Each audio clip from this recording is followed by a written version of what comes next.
They were the best they had. Paratroopers, legionnaires. The battle would be hard. I realized that Điện Biên Phủ would make or break us. US-supplied B-26 bombers dropped napalm on enemy positions. The French garrison below is outnumbered 4-1 by a Viet Minh army 50,000 strong, which completely encircles it. General Giap, late November 1953.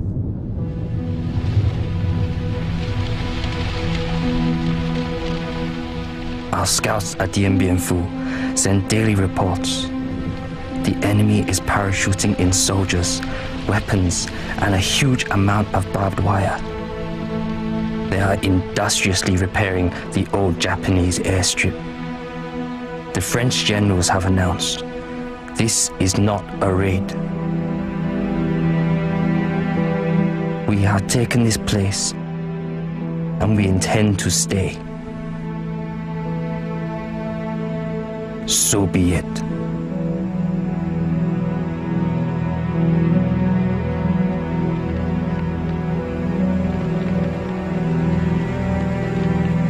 Soviet director Roman Kármán is given total access to Giap's army to help him tell the story of the battle. The French have made a critical error, assuming that Điện Biên Phủ is safe from attack by heavy armor and artillery. General Giap. I ordered our 351st Engineering Artillery Division to toil day and night to widen the 82-kilometer trail to Điện Biên Phủ for our motorized vehicles.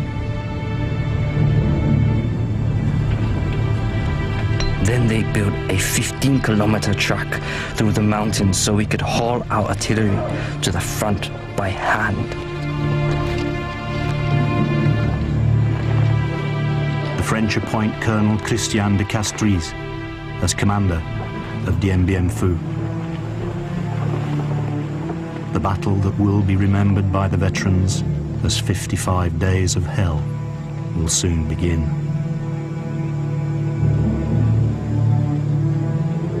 No quarter will be given, none will be asked for.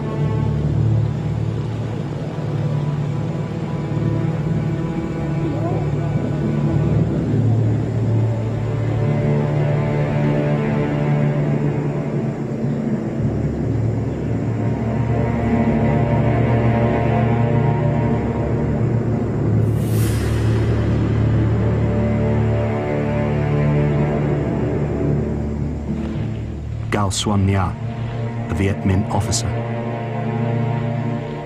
It took us about 45 days. We marched at night and rested during the day. Sometimes we just slept on the roadside and dug our own foxholes against enemy attacks from the air. Viet Minh Captain Chen Van Ho. The French were physically bigger and had many weapons. But we had something we could use against them: our courage.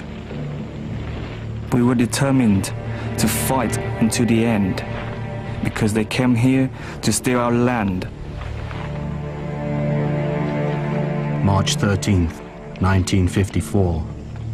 The assault on the French stronghold of Điện Biên Phủ begins.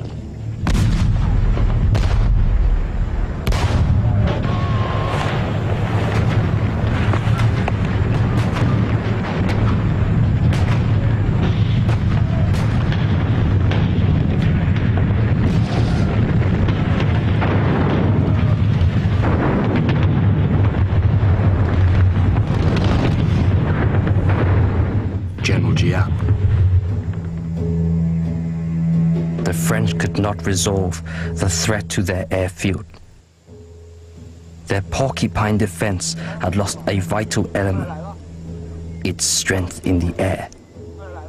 They could only reinforce their units with parachute drops, and they could not get their wounded out. Their camp had only 40 beds in its medical unit, and they had already hundreds of wounded. This was the French command's nightmare. Amid gruesome scenes, reminiscent of the trench warfare and mass infantry attacks of the First World War, the death toll rises.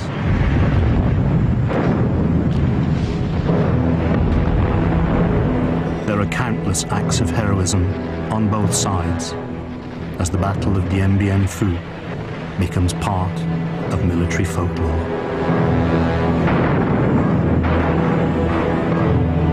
It also becomes a glorious victory for the Viet Minh and a shameful defeat for the French. French resistance ends on May 7th. Giap orders a full-scale infantry attack.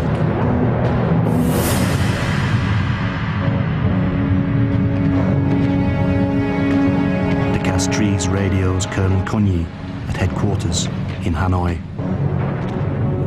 The Viets are everywhere. The situation is very grave. I feel the end is approaching. General Giap. Tonight, you will attack the Porcupine's Eye and finish it off.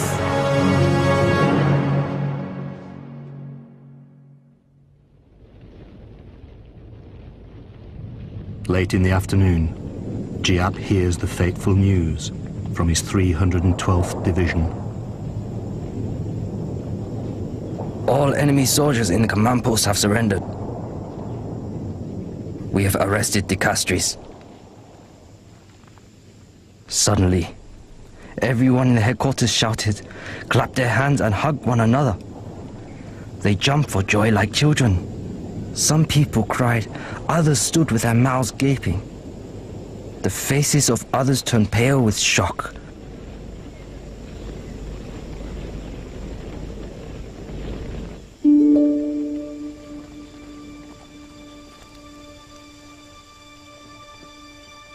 French commander de Castries, who has been promoted to brigadier general during the battle, becomes a prisoner of war.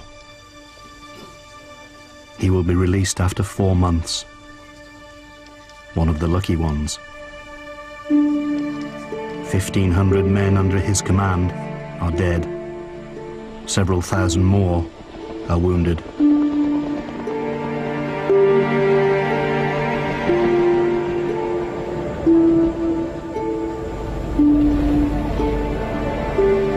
The Red Cross evacuates a fortunate few hundred of the Viet Minh's 10,000 prisoners.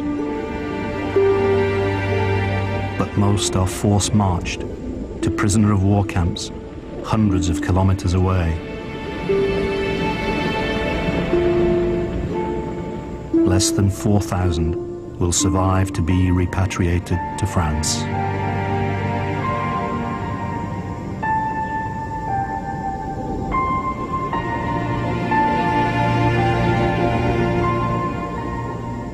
Viet Minh casualties are 15,000 wounded and